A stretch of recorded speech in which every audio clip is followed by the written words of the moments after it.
everyone, it's Sasha bringing you a video tutorial today from BP for You. And today we're going to talk about the adjustments window. If you're not sure where this window is, you can come up here and click on window, and then you can click on adjustments and it'll push it to the front. So we have these little boxes here, and these are our adjustments.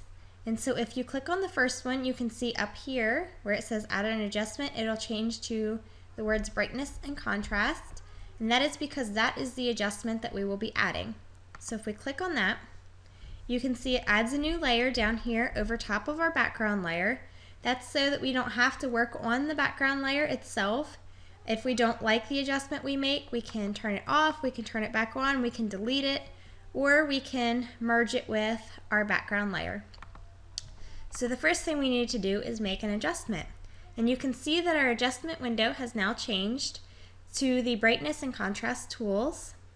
And so we can pull this right to add some contrast, or we can pull it left to decrease the contrast. If we pull this right, we can add some brightness, or if we pull it left, we can decrease the brightness. And so here again, we can turn that off and on, or we can just delete it.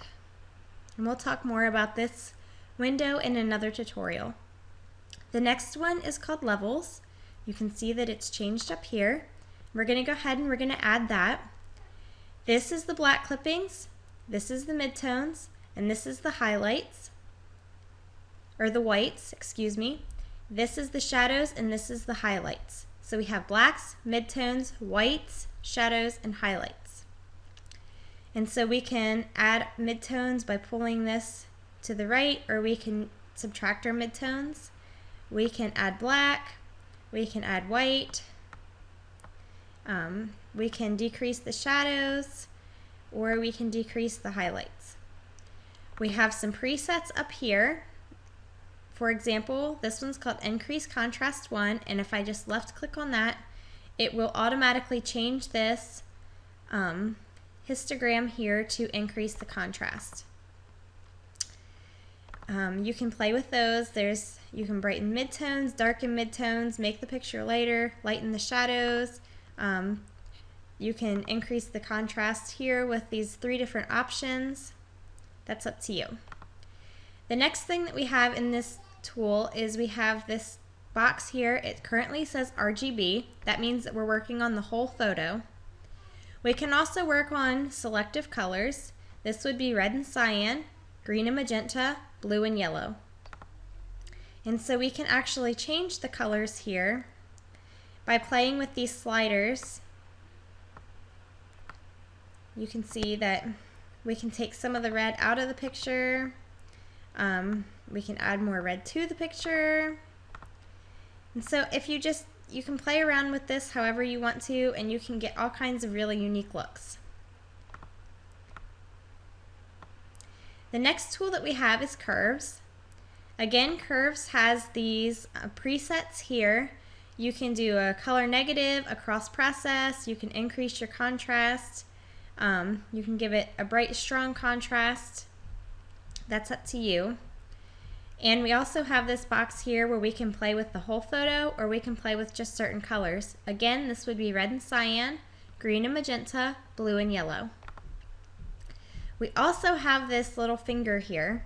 Now this finger is going to allow us to move around to certain parts of the picture to increase for this example, when we're working on the RGB, this would be the brightness or the darkness. We can make the photo lighter or darker. So if I wanted to lighten my photo, and I wanted to lighten it right in here, I could just go ahead and left click and just drag that up while I'm still holding my mouse down. And you can see that that has now gotten brighter. I can also move this around by clicking on the point that I have made and just dragging it with my mouse. I can add another point and do things like add contrast. I can make another point. You can do all kinds of stuff. This curve has almost limitless possibilities. Again, you can come over here and you can play with the colors. I could add red, or I could add cyan. I could add green or magenta. I could do the curves with that and do some kind of crazy contrast thing. Again, the possibilities are completely limitless. The next tool that we have here is our exposure tool. We can brighten the photo by pulling that right or darken it by pulling it left. Again, here we have this, our little presets. The offset here works with the black clippings, and gamma correction works with the midtones. So we can play with our blacks and our midtones here as well. So that's all I have for you for this video for part 1. Be sure to check out part 2. Thanks everybody for watching. Happy editing!